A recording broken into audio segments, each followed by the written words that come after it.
Praise the Lord. ஆண்டவராகிய இயேசு கிறிஸ்து நாமத்திலே வாழ்த்துகிறேன். தேவனுடைய பிரசன்னமும் கிருபையும் உங்களோடு இருப்பதாக. சங்கீதம் 32 சங்கீதம் 6 வசனம், சகாயம் கிடைக்கும் காலத்திலே பக்தி உள்ளவன் எவனோ உம்மை நோக்கி விண்ணப்பம் செய்வான், மிகுந்த ஜல பிரயாயம் வந்தாலும் அது அவனை அணுகாது. இன்னும் அழகான வார்த்தை.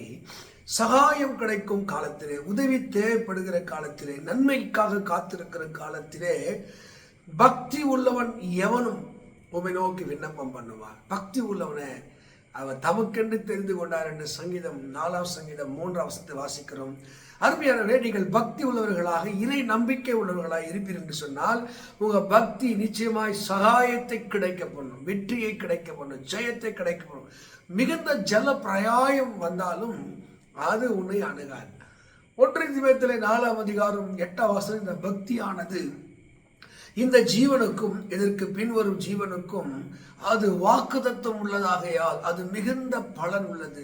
யாரெல்லாம் இறை நம்பிக்கை உள்ளவர்களாய் பக்தியாய் அவரை தேடுகிறார்களோ அவர்களை தேவன் கைவிட்டதே இல்லை.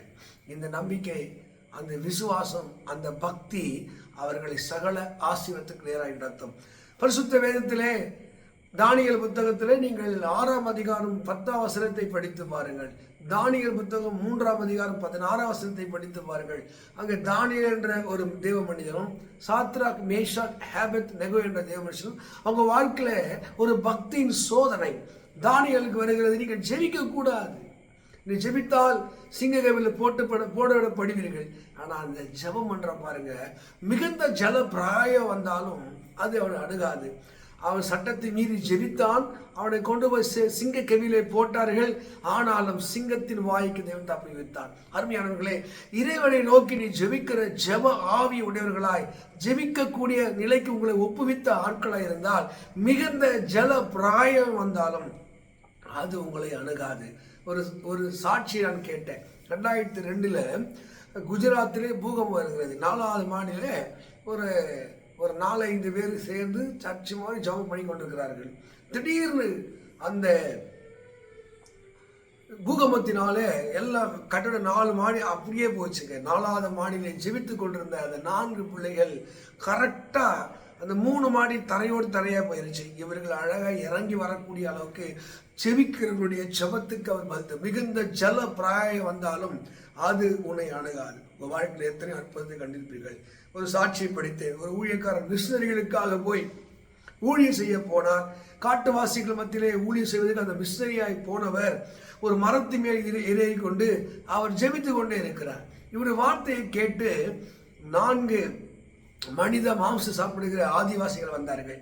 இவங்க வந்து மெதுவாக ஏறி அந்த ஊழியக்காரர் பிடிக்கலாம் என்று போகிற போது ஒரு பெரிய விஷப்பாம்பு அவரை தீண்ட கிட்ட வருகிறது. ஆனால் யாரோ தட்டிவிட்டு தூர போகிறது. கிட்ட வருகிறது, யாரோ தட்டிவிட்ட தூர போகிறது.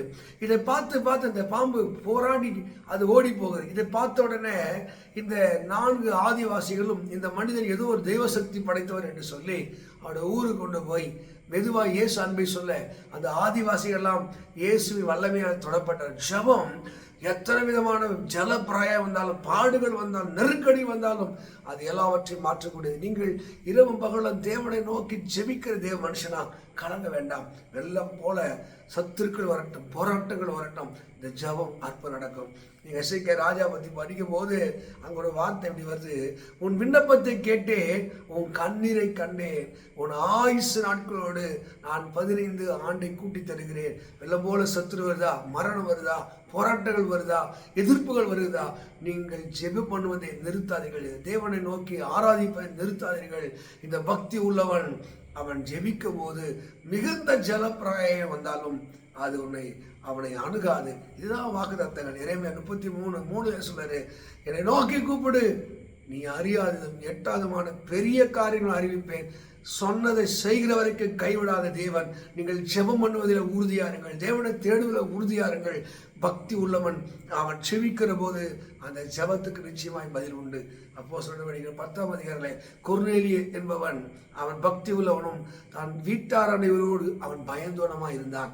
அவன் ஜெபத்தை கேட்டு தேவ தூதர்களை அனுப்பி அவனுக்கு ஒரு மீட்பை ரட்சிப்பு தந்த அதே தேவன் உன்னுடைய வீடை தேடி தூதர்கள் வருவார்கள், நற்செய்தி கொண்டு வருவார்கள். உன் ஜெபம் ஒரு நாளும் வீண் போகாது. அப்படிப்பட்ட அற்புதத்தை ஒரு கண்கள் காணும். இந்த சங்கீதம் 32:6 படியே தேவன் உங்களை ஆசீர்வதிப்பாராக. God bless you. God bless you.